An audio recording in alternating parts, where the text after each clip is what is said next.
अब क्योंकि विधानसभा का बजट सत्र भी चल रहा है, ऐसे में हमारे स्टेट कोऑर्डिनेटर अनिल पाठक जी ने बातचीत की है विधायकों से। उनका क्या कुछ राय रहा, आप सुनिए।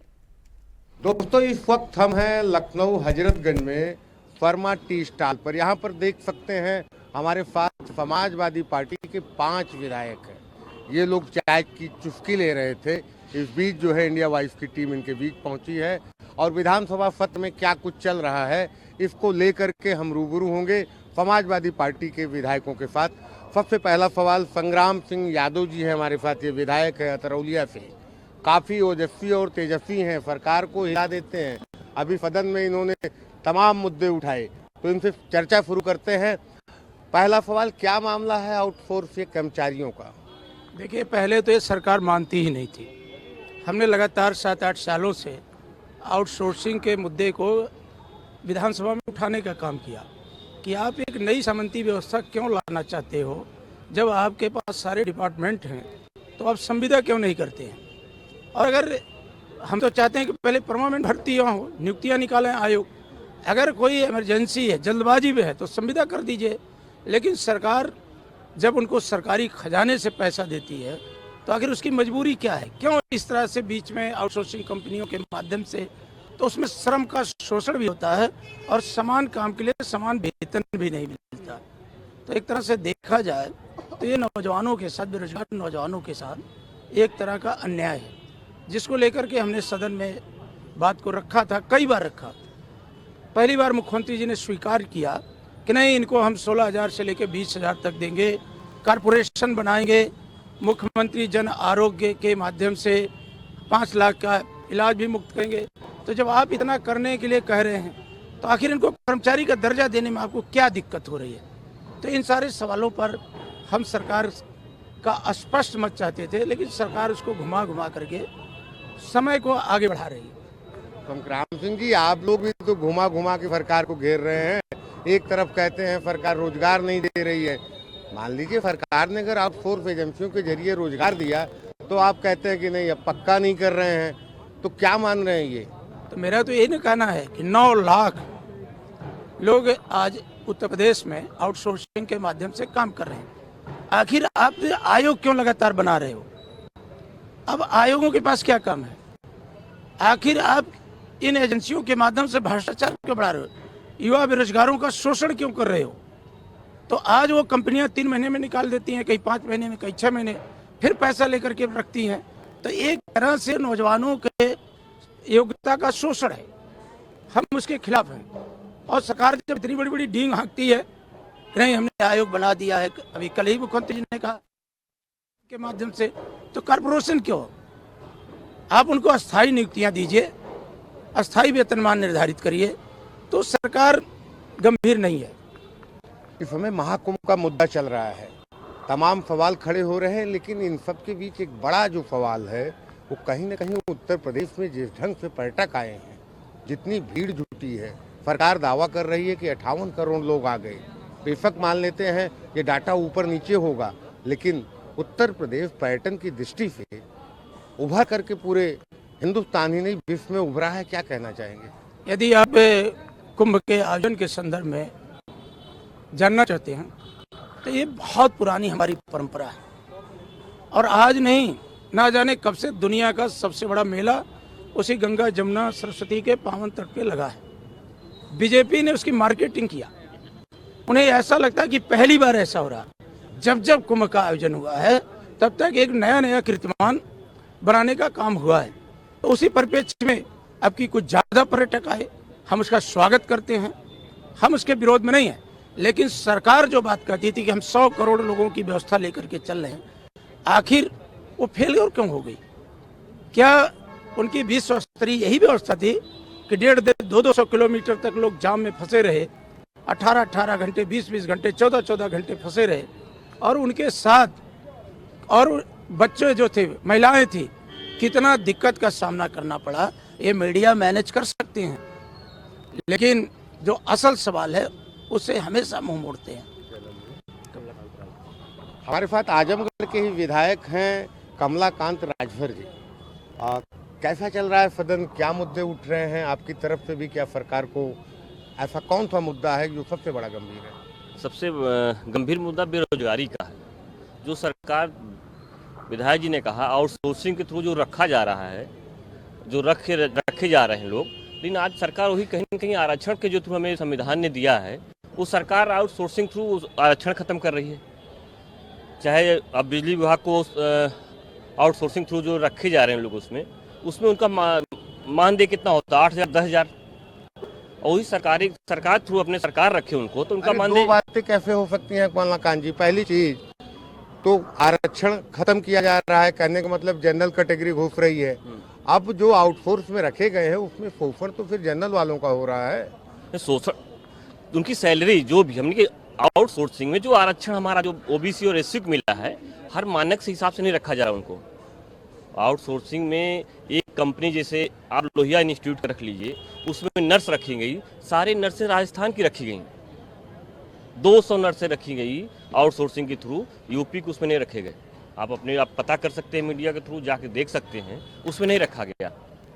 हमारे प्रदेश में हम लोग क्षेत्र में घूमते हैं, आज के डेट में बच्चे पलायन कर रहे हैं इलाहाबाद से, मिलते हैं सब लोग, और खेती बाड़ी में लग गए हैं, क्योंकि सरकार ने 8 साल से कोई ऐसा वांट नहीं निकाला जिसमें बच्चे बढ़ चढ़ के जो तैयारी कर रहे हैं। आपकी ही बिरादरी के हैं मंत्री, पंचायती राज मंत्री ओम प्रकाश राजभर जी, आपके पड़ोसी भी हैं। हाँ, क्या कहना चाहेंगे? बड़ा गुणगान कर रहे हैं सरकार का।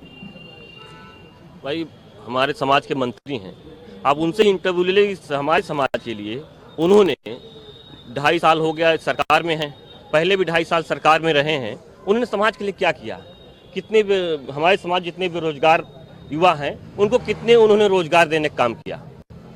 ये तो हम लोग पूछा। हमारा समाज पिछड़ा समाज है, हम लोग एसटी की लड़ाई लड़ रहे हैं, समाज को एसटी में शामिल किया जाए, अनुसूचित जनजाति में, लेकिन आज तक सरकार में 2 लोग मंत्री हमारे समाज के हैं, लेकिन समाज के मुद्दा न विधानसभा में उठाते हैं। जब चुनाव होता तो हमारे समाज की बात करते हैं कि इनको आरक्षण मिलना चाहिए, इनको रोजगार मिलना चाहिए, लेकिन आज तक कभी ऐसा नहीं हुआ। अब हमारे पास तीसरे विधायक हैं इंजीनियर सचिन यादव जी, ये भी समाजवादी के हैं, यूथ हैं, हमें लगता है पहली बार चुन के विधानसभा पहुंचे हैं। जी। क्या सपना लेके आए थे कि सरकार बनाएंगे, हिला देंगे अपनी विधानसभा, विकास की गंगा बहा देंगे? क्या हालात हैं आपकी विधानसभा में? देखिए, हम लोग जो सपना लेके आए थे वो जनसेवा का लेके आए थे।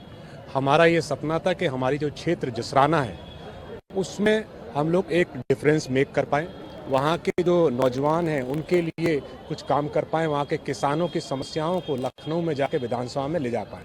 तो वो सब सपना लेके आए थे। सरकार तो बनती है और चली जाती है, लेकिन हम लोगों का मेन काम है कि जनता की सेवा करना, उसी के प्रति हम लोग आगे बढ़ रहे हैं। आपकी विधानसभा है, क्या कारोबार है, क्या कुटीर उद्योग है? मेरी विधानसभा बहुत ही पिछड़ी विधानसभा है। हम लोग जिला फिरोजाबाद में जसाना विधानसभा आती है और उस 5 विधानसभाओं में सबसे पिछड़ी हमारी विधानसभा है। वहाँ पर जो ये सरकार 45 लाख करोड़ का इन्वेस्टमेंट का वादा करके आई है, इसने 2 इन्वेस्टमेंट सबमिट करा दिए और ये कहा कि हर जिले में उद्योग लग गए। उन्होंने फिरोजाबाद में जो जसाना विधानसभा में कई बार प्रश्न उठाया, एक भी उद्योग नहीं है, एक भी हॉस्पिटल नहीं है। वहाँ के किसानों को या वहाँ के गरीबों को इलाज कराने के लिए बहुत दूर दूर आगरा, जयपुर, दिल्ली तक जाना पड़ता है। वहाँ के नौजवानों को नौकरी के लिए बाहर निकलना पड़ता है, कभी कभार प्रदेश से बाहर जाना पड़ता है।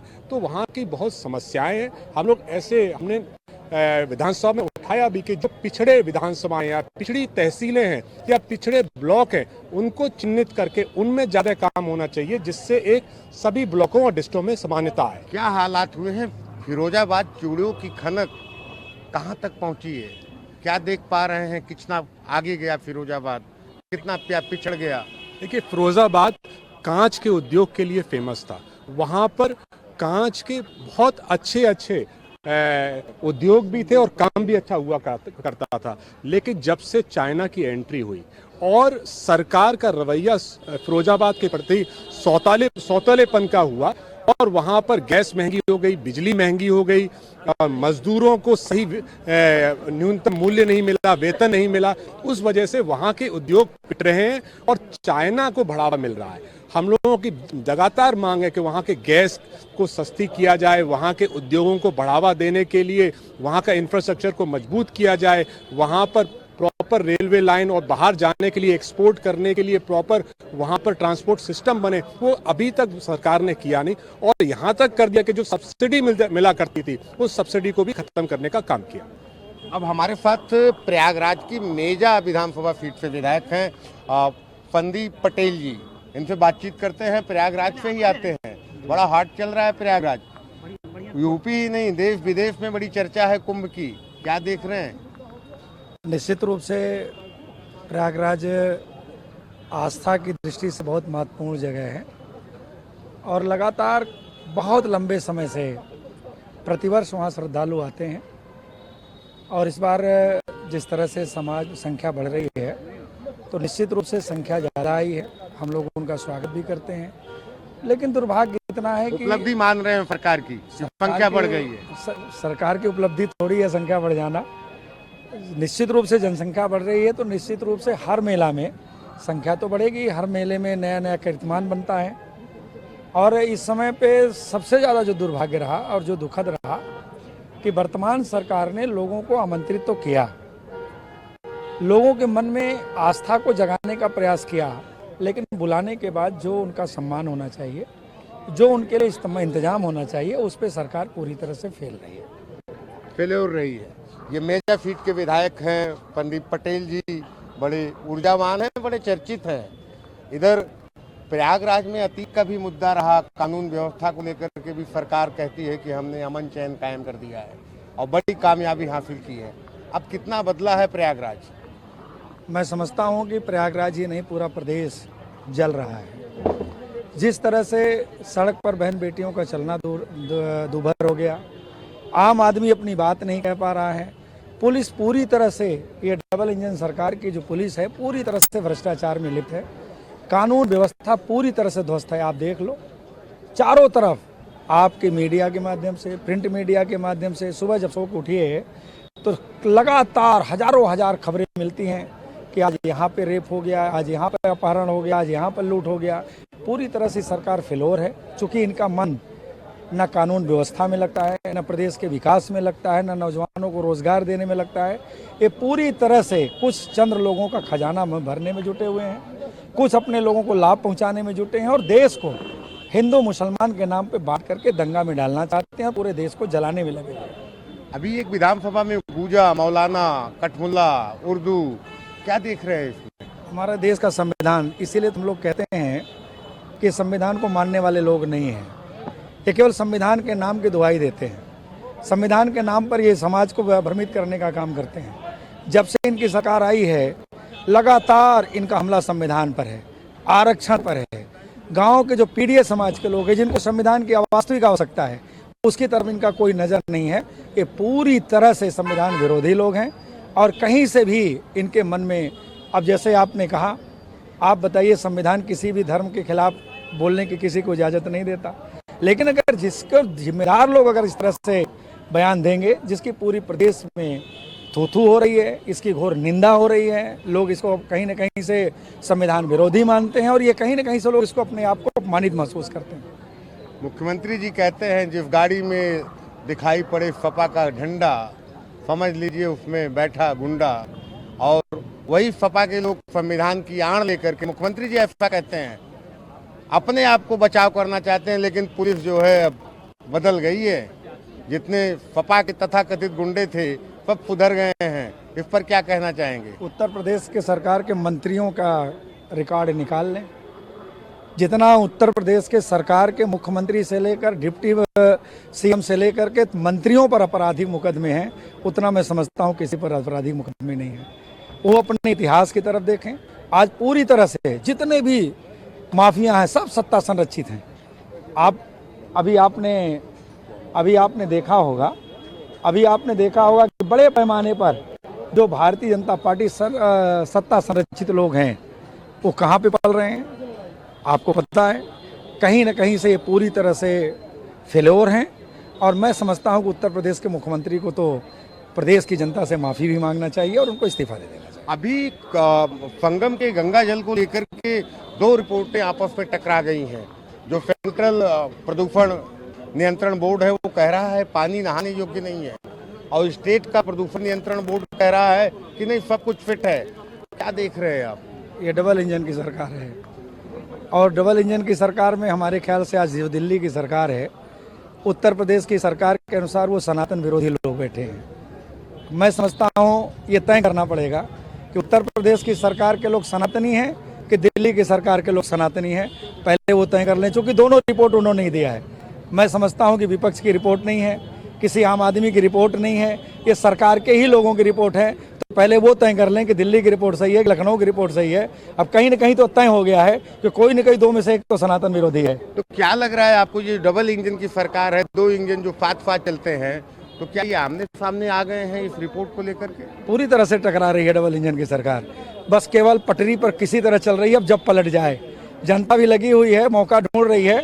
दिल्ली की सरकार तो पलटते पलटते बची है, लेकिन अब इसके बाद कभी धोखा नहीं होगा। जब भी मौका मिलेगा कि डबल इंजन की सरकार पलट ही जाएगी, तय हो गया है। अब देखिए, इंजन की बात अलग है, लेकिन अगर जनता की बात करें हम, तो उपचुनाव हो रहे हैं, देख लिए बम बम चल रहा है बाबा का, मुख्यमंत्री जी का, पूरा मुख्यमंत्री योगी आदित्यनाथ जी का बम बम चल रहा है। मिल्कीपुर में देख लीजिए, आप हार गए इतने ज्यादा वोटों के अंतर से। आपने तो सुना होगा हमारे नेता आदरणीय राष्ट्रीय अध्यक्ष जी का, उन्होंने कह दिया 1 पर 400 VC चल सकती है, 403 पर तो 400 VC चलेगी नहीं।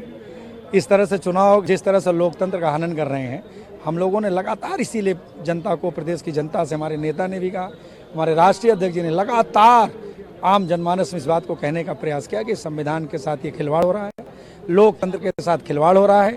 ये चुनाव जीत कराने वाले लोग नहीं हैं, ये गुंडई के दम पर वोटर लिस्ट में हेर फेर करके EVM मशीन। हमारे नेता ने तो, राष्ट्रीय अध्यक्ष जी ने तो पार्लियामेंट में कहा कि अगर हम उत्तर प्रदेश की 403 सीट जीतेंगे तो भी हम EVM को हटाने का काम करेंगे, क्योंकि हम नहीं चाहते हैं कि EVM के सहारे लोकतंत्र का गला घोटा जाए। हम नहीं चाहते हैं कि वोटर लिस्ट के सहारे अच्छे लोगों को आने से विधानसभा में रोका जाए। इसलिए हम लोग चाहते हैं कि चुनाव आयोग निष्पक्ष चुनाव कराए और अच्छे से अच्छे लोग, सैद्धांतिक लोग, संविधान को मानने वाले लोग, बाबा साहब में विश्वास करने वाले लोग, श्रद्धेय नेताजी के रास्ते पर चलकर प्रदेश को गति देने वाले लोग उत्तर प्रदेश में शासन करें। इस बात की हम लोग मांग करते हैं। चलते चलते अंतिम सवाल, 5 विधायक, खुला मैदान, ये पार्क, कैसी चर्चा हो रही है? आज छुट्टी है, पत्र भी नहीं चल रहा है, क्या मंथन मनन हो रहा है समाजवादी पार्टी के युवा विधायकों का? विधानसभा चल रही थी, चूँकि आज विधानसभा का अवकाश था, सभी साथी आसपास में ही रहते हैं। सुबह सब लोग अपने दैनिक दिनचर्या से खाली होने के बाद तय किया गया कहीं 10 मिनट बैठते हैं। तो ये चूँकि सार्वजनिक स्थल है, यहीं पर बैठ करके हम लोग आपस में चर्चा कर रहे हैं। और निश्चित रूप से हम लोगों की, सभी लोगों का दर्द एक है कि कैसे उत्तर प्रदेश का विकास हो, गांव के जो पीढ़ी समाज जो गांव में रहता है, कैसे वो ताकतवर बने, कैसे संविधान को रास्ता मिले, कैसे सरकार लाई जाए 27 में, ये भी है। तो निश्चित रूप से जब उत्तर प्रदेश के अंदर जाति को लड़ा करके सरकार लोग चलाएंगे, धर्म के आधार पर पूरे प्रदेश को दंगा में डालने का काम करेंगे, तो निश्चित रूप से हम लोग चाहेंगे कि संविधान को मानने वालों की सरकार आए। और आज तय हो गया है कि अगर उत्तर प्रदेश की जनता निश्चित रूप से किसी को याद कर रही है तो माननीय अखिलेश यादव जी को याद कर रही है, उनके कार्यकाल को याद कर रही है, उनके विजन को याद कर रही है। जो उन्होंने, आज आप बताइए, उत्तर प्रदेश के अंदर मेट्रो की बात करते हैं, मेट्रो किसने बनाया? माननीय अखिलेश यादव जी ने। ये पुलिस की बात करते हैं, पुलिस को ताकत देने का किसने काम किया? चाहे 112 नंबर की आज ये बात करते हों, चाहे 100 नंबर की हम पहले बात करते थे, ये किसने दिया? माननीय अखिलेश यादव जी ने दिया। सारी जो भी इंतजाम माननीय अखिलेश जी ने दिया, केवल उसी को ये वाहवाही लेने का काम करते हैं। ये बता दें, इन्होंने उत्तर प्रदेश जब से सरकार आई कोई काम किया हो? केवल माननीय अखिलेश जी द्वारा चलाए गए कार्यों पर ये अपना पट्टी लगा करके, फीता काट करके वाहवाही लूटने का काम करते हैं। इसलिए पूरे प्रदेश की जनता माननीय अखिलेश जी का रास्ता देख रही है, उन पर विश्वास है कि वो आएंगे तभी उत्तर प्रदेश विकास के रास्ते पे आगे बढ़ेगा। आपने देखा और सुना भी कि किस तरह से समाजवादी पार्टी के युवा विधायक, एक नहीं 5 विधायक खुले मैदान में चाय की चुस्की लेते हुए चर्चा कर रहे हैं 27 के चुनाव की, मंथन कर रहे हैं और अपनी बातों को इंडिया वॉइस के साथ शेयर भी कर रहे हैं। ऐसे और मुद्दों के साथ हम फिर हाजिर होंगे। कैमरा पर्सन राहुल पाठक के साथ मैं अनिल पाठक, इंडिया वॉइस, लखनऊ।